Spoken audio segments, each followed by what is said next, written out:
Alright, welcome back to Ayeka TV. Like, comment, and share my videos ni from. Send your money to an akosia metasi say the anache say a new update sonko and me debi bedroom.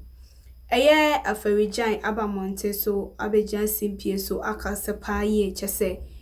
abusia awerho kasa ena papa yi eka. Na nensem a oka eyina nsenya mienu nukweni Ghana. De ase ye ebi eko manim na chese Ghana de ye san yechi. Chese Ghana aye denya to the extent say ye dwene ho kra ye de enti ase. Esan say amayosem anase leaders a omodi enim ewo Ghana han enye de emboaye ema omamu Ghana enkoso. Na sansem we na chese Afari Gyan abamonte so abekasa chese independence a yesori a yesi yedin e wasen kasa da ne du a ye yasam success na mum yedi independence ye nkai se ebia ira is independence ye dia wase ye kai se asemasi ko jabre koto eba ye ne sei ene obeye ye na ye de akai no abona baso nenso Ghana di entisa sansem we na chese ye niaba atenase nsimpie so na wacheche ensema chese Afari Gyan e de betu dwabi embra na message say aha Ayeka TV like commenting na share my videos ni efom ni gotie ensema ye nuaba na nchemu awade abamonte so embra Afari Gyan kasa ye ne bi abaye ba ye beto a ensemfo so edi ana ayonu a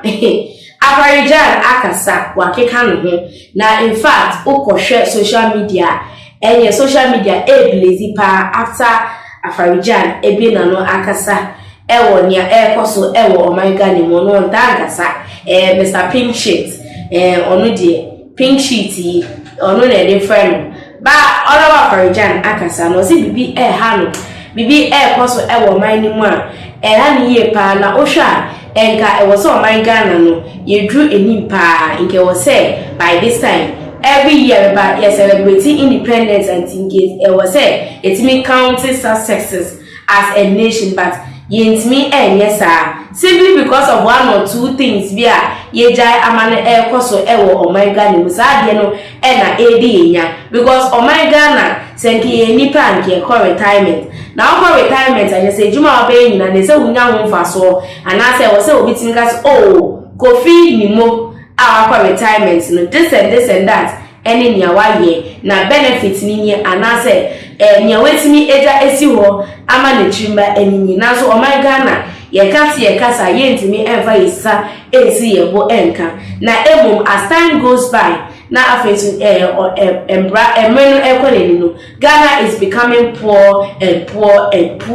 and we are becoming poorer instead say ye be upgrade akoyeni na osili nyina no we can account it to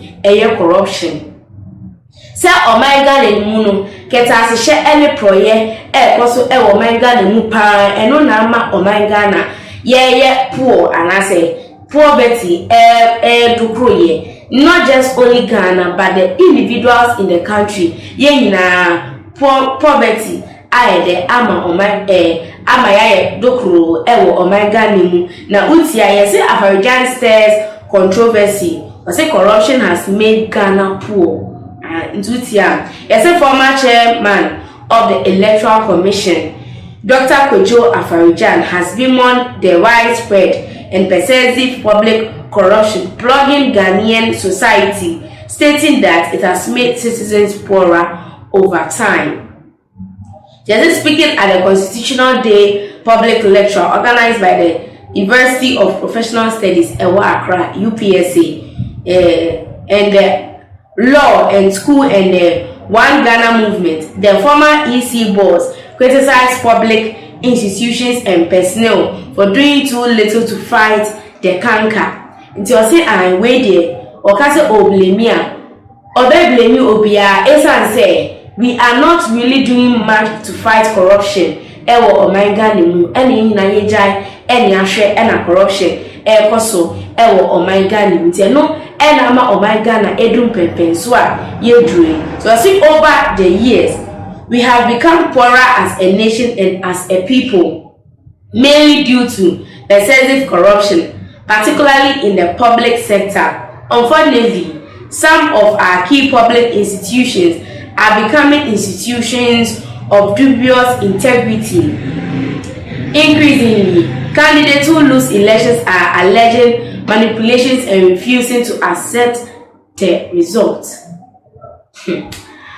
One say as a silent over Abamikasemu. Nani Afari Jan say some main sectors ewo eye oman muno and I say ho and all counter corruption ewo yi pa. Na o say the central newsroom na say yakoto aba ni ewie na e bia ba ni say Kofi eluso a Kofi say onti ase say we lose election enti obede obefa kwan bia so na wa manipulate anase wa accepting the result into kwan obefa so e dia ya at the end of the day obefa kopiemu e wo court also san same way nyina emwa oman Ghana ema oman Ghana enkonani. He also called for measures and actions to be taken to improve citizens' perception of corruption and to enhance trust and confidence in public institutions. Into we sembia a free your friend is Afari Jan however your former EC chairman and as a chairperson or say I wait ye more just say wow dream one now another one from him so or say Afari Jan wants a system where more ministers will be appointed from outside parliament or say wait another issue now utie Afari Jan in some more sign kabioma or say I was say we should come to a level as Ghana say ministers will be appointed outside parliament and I will share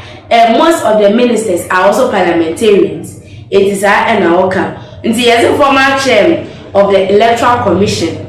Dr. Kojo Afari is calling for a departure from the current status quo where more ministers are appointed from parliament by the president as required by Article 78 of the Constitution. So say sir, correction way. It has to be addressed.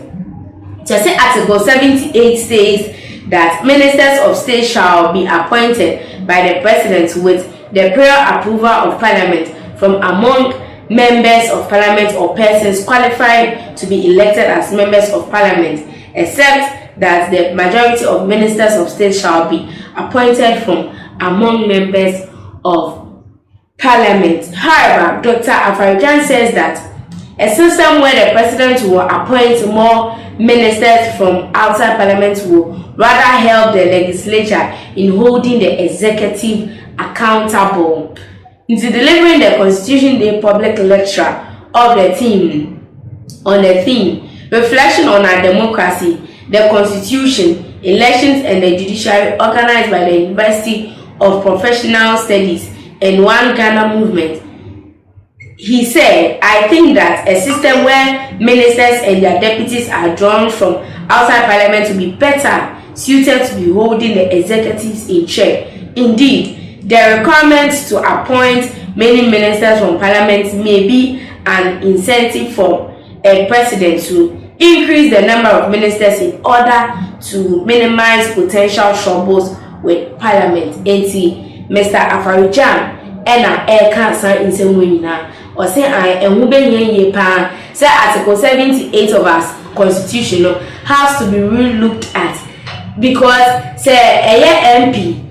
or no or say a minister no obeda check because obeda checking ya all year ontimi en check it was say it me check executive body say when you na ebekoso say a Article 78 no ye show mu bio na ministers no are appointed outside parliament and obeboa oman Ghana yi pa eza ze bebi a oman Ghana edru no eya ye bibia ewo ho eya ye nia enye enti ono Afari Jan small keni nyina ne se ewo se Ghana yetimi tina sipio na ye de ye hwe sa inyama we nyina esan se eno ama Ghana ye twe ekoyechi instead se ye betwe aba ye enye.